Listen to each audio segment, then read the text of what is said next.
Anda sedang menyaksikan Bincang 56 bersama ketiga narasumber. Bahasan kami hari ini tentang rakyat sehat negara kuat, vaksin COVID-19 ditinjau dari sudut pandang agama. Ketiga narasumber kami hadirkan untuk membahas hal menarik ini bagi pemirsa di rumah yang mungkin saat ini masih punya beragam perspektif atau cara pandang tentang vaksin dan menentukan sikap untuk bisa divaksin atau tidak dari sudut pandang agama.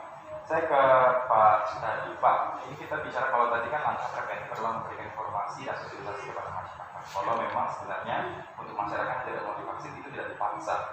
Tapi saya rasa untuk tokoh agama punya pendekatan agama yang mungkin bisa dilakukan. Nah, adakah yang disiapkan Pak untuk ini? Memang kita sudah menyiapkan beberapa, kita bukan video dari sudah kita share ya, dari share baik dari tingkat pusat maupun daerah sudah kita share. Untuk tempat-tempat ibadah secara khusus Pada kita kan lagi mengusulkan kemarin kita beberapa hari ini baru disampaikan nanti akan diberikan kuota untuk tempat pelaksanaan setelah usulan ini. Kemarin kita di kalau yang kita berikan 300. Saya ke Pak Zul. Ini kalau kita bicara dari sudut pandang Islam, menjaga kesehatan, memastikan bahwa semua masyarakat sehat, ini juga jadi tanggung jawab kita sebagai umat manusia seperti itu. Nah, dari sudut pandang Islam sendiri, bagaimana kemudian masyarakat harusnya taat terhadap pemerintah atau biasa kita sebut sebagai ulul amri, bagaimana memberikan pemahaman kepada masyarakat? Ya, sebenarnya tanpa kita kaitkan dengan pemerintah bahwa ini adalah menjaga kesehatan. Nah, menjaga kesehatan pribadi itu kan sebuah kewajiban bagi kita semua.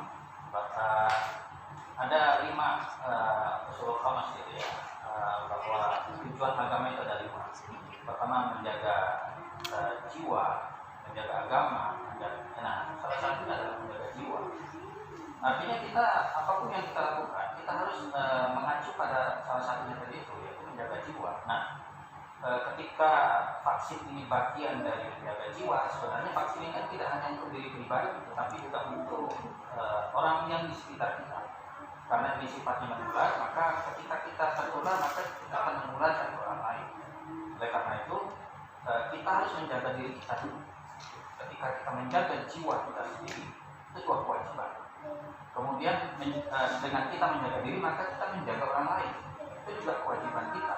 Artinya, saya kira tidak perlu kita kaitkan dengan ayat, cari ayat-ayatnya dari aspek usul fikih saja seperti itu. Sebenarnya menerima vaksinasi itu ya wajib bagi kita sebagai bagian dari menjaga jiwa tadi.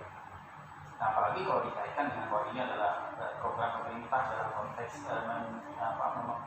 menjaga rakyatnya, maka kita juga wajib taat pada pemerintah. Jadi jelas di dalam Al-Quran memerintahkan kita untuk hati Allah wa hati Rasul wa ulil amri minkum. Jadi kita diwajibkan taat pada Allah dan Rasul dan taat kepada pemimpin dalam hal ini yang pemerintah. Jadi banyak sekali dalil-dalil yang bisa kita gunakan dari perspektif agama. Dalam hal ini saya tidak punya kompetensi untuk itu. Yang kompetensi sebenarnya adalah komisi fatwa. Tetapi secara umum bahwa memang Islam bahkan mewajibkan kita untuk, kalau saya pribadi tadi itu perspektifnya bahwa menjaga jiwa adalah sebuah kewajiban bagi kita, sehingga menerima vaksin itu juga sebuah kewajiban bagi kita. Memang umat Islam diminta dan diharapkan juga bisa mendukung lewat datang dan mampu diberi vaksin Ya. untuk dirinya sendiri dan orang lain ya.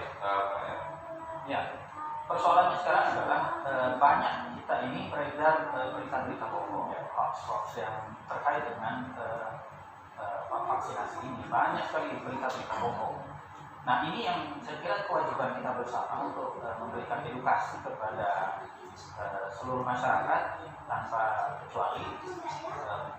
Ya, kalau saya dari MUI ya sangat menghimbau kepada seluruh seluruh elemen umat Islam, mulai dari MUI, NU, Muhammadiyah dan semua, ya, untuk mengedukasi masyarakat. Sebenarnya di mana positif negatifnya kita melakukan vaksinasi ini, kemudian secara agama silahkan kita bisa menggunakan misalnya khutbah-khutbah Jumat, kemudian pengajian untuk menyebarkan bahwa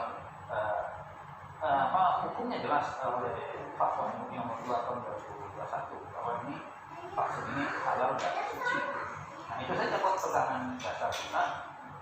Yang merusaknya adalah bukan berita-berita bohong yang menyatakan kalau orang yang divaksin kemudian meninggal, dan itu padahal itu sebenarnya peristiwa yang sama sekali bukan terkait dengan Sinovac, ya, vaksin COVID-19. Kemudian kalaupun ada yang mungkin ketika divaksin, setelah divaksin kemudian ada gejala-gejala yang kurang baik, boleh jadi dia tidak jujur ketika ada screening. Jadi sebelum kita divaksin itu ada screening, ada 16 pertanyaan yang harus kita jawab secara jujur, untuk jujur kita di situ.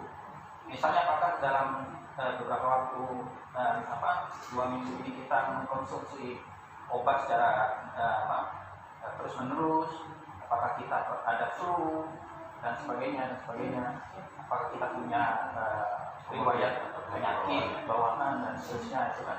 Nah, itu sudah jawab jujur. Kalau kita tidak jujur menjawab itu, kemudian kita ikut vaksinasi, nah boleh jadi karena itu maka yang divaksin tadi itu mengalami efek-efek yang tidak diinginkan tadi itu. Karena itu pendidikan atau edukasi kepada masyarakat ini penting sekali. Kalau ketika divaksin orang tidak jujur menjawab, maka dampaknya akan berakibat pada dirinya sendiri.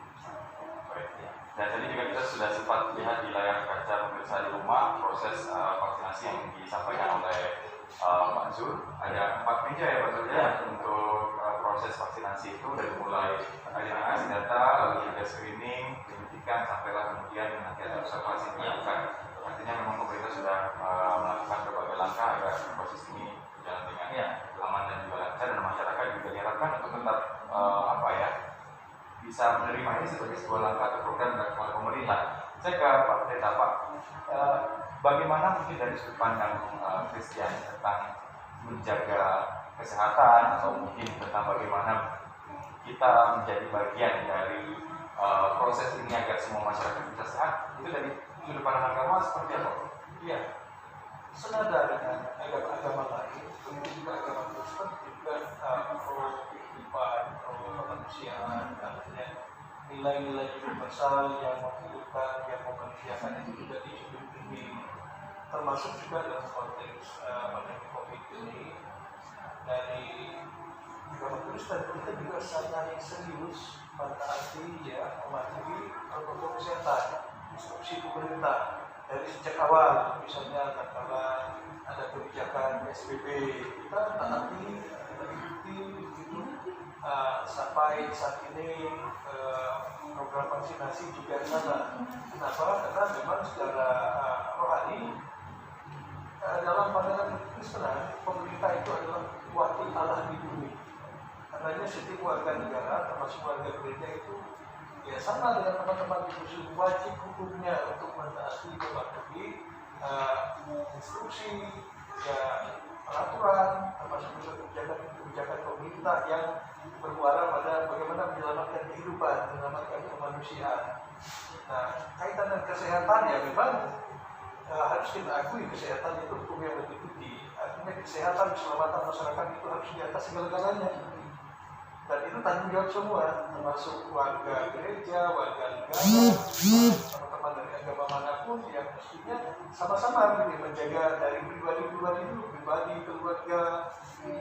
Dan tentu saja kaitan dengan vaksin ini, kita juga tidak bisa hanya berharap pada vaksinasi, lalu abai terhadap protokol kesehatan. Mentang-mentang kita sudah ada vaksin, lalu bisa sebebas-bebasnya, tidak pakai masker, kalau kerumunan di sana sini juga tidak bisa. Jadi vaksin berjalan, protokol kesehatan tetap mesti kita laksanakan, cuci tangan, masker, kemudian menjaga jarak, jauhi kerumunan sampai pandemi COVID ini benar-benar benar-benar ya mudah-mudahan kita berdoa bersama itu tuntas lenyap begitu ya di muka bumi ini. Nah tentu ini tidak terlepas dari peran serta semua masyarakat, nah, termasuk pada saat ini khususnya di kalangan Kristen kita sangat mendukung ya program vaksinasi, juga sangat sadar itu tidak cukup, mesti di protokol kesehatan tidak boleh lalai dilaksanakan di keluarga, di gereja, di masyarakat manapun. Memastikan juga bahwa umat Kristiani semua siap divaksin ya Pak Pendeta. Ya, itu tadi kita tetap berharap semoga edukasi transparansi itu tadi mereka juga berhak mendapatkan. Jangan sampai seperti teman saya katakan tadi, mungkin dia ingin divaksin lalu menutupi berikutnya. Mana kalau ada sesuatu potensi penyakit dalam tubuhnya, kemudian dia vaksin lalu terjadi hal-hal yang tidak sesuai dengan yang kita harapkan, lalu kemudian terjadilah generalisasi, vaksin mengakibatkan begini. Nah, karena tadi saya pikir itu sangat penting, harus jujur terhadap diri sendiri begitu ya. Kalau dia sakit, katakan sakit. Dia tidak menerima vaksin karena dia sakit bukan berarti dia tidak mendukung program vaksinasi. Saya pikir begitu. Ada alasan. Iya, ada alasan vaksin. Nah, saya dengar ada beberapa jenis juga, misalnya ada selain Sinovac ada vaksin-vaksin yang lain gitu. Sepertinya mungkin semakin usia ada dari di atas 60 juga bisa. Mungkin juga orang yang pernah sakit COVID juga kemungkinan bisa ke depan. Ya kita tunggu saja, kita berdoa gitu ya. Semoga ya masyarakat dan pemerintah ini benar-benar bersatu, bersinergi untuk mengatasi masalah kemanusiaan. Baik. Saya ke Pak Sadi. Pak Sadi tadi di awal saya sampaikan bahwa juru bicara Satgas COVID-19 nasional sudah menyampaikan bahwa ada tokoh agama dan tokoh masyarakat yang di-guide. Nah, tentunya dalam meng-guide ini kan juga harus ada sinergitas dari pemerintah kepada tokoh agama. Adakah hal yang dilakukan oleh pemerintah mungkin memberikan informasi yang benar terhadap vaksin ini, atau beberapa informasi yang benar itu didapat sendiri oleh bapak-bapak dari tokoh agama? Seperti apa Pak Sadi? Mengenai dari pemerintah, memang kemarin kita sudah diberikan dari pusat kepada kita dalam akad putusan kita diberikan kuota yang tadi saya bilang untuk supaya kita mengumpulkan tokoh agama dan termasuk rohaniawan untuk diberikan vaksin. Sementara kuota yang diberikan itu 300, jadi nanti akan berkembang ya. Sementara 300 itu yang sudah rencana disiapkan untuk kita dilakukan dari pusat kepada 300 rohaniawan. Nah, maksudnya dapatnya 300 rohaniawannya. Rohaniawannya nanti ada satu masyarakat, ada satu organisasi.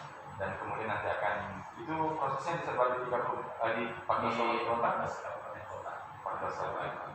Karena ini juga harus kita pastikan supaya masyarakat mendapatkan trust atau kepercayaan atas informasi yang diberikan, bahwa tokoh agama atau masyarakat sudah diberikan informasi yang relevan dan sesuai terkait vaksin ini. Karena yang kita takutkan hoax, yang ini yang harus kita jaga, karena informasi ini harus kita pastikan benar. Saya masih akan tanya beberapa hal, ini mungkin nanti kaitannya tentang bagaimana langkah, karena vaksin ini kan bukan salah satu cara pencegahan ya. Ini Pak Zul, Pak Pendeta juga Pak Sutari, tapi ada langkah-langkah lain yang kemudian juga harus disampaikan kepada masyarakat. Ini singgung 3M juga harus tetap dilakukan. Nah, ini akan kita bahas lebih jauh, tapi kita harus break sejenak. Kami akan segera kembali usai jeda pariwara.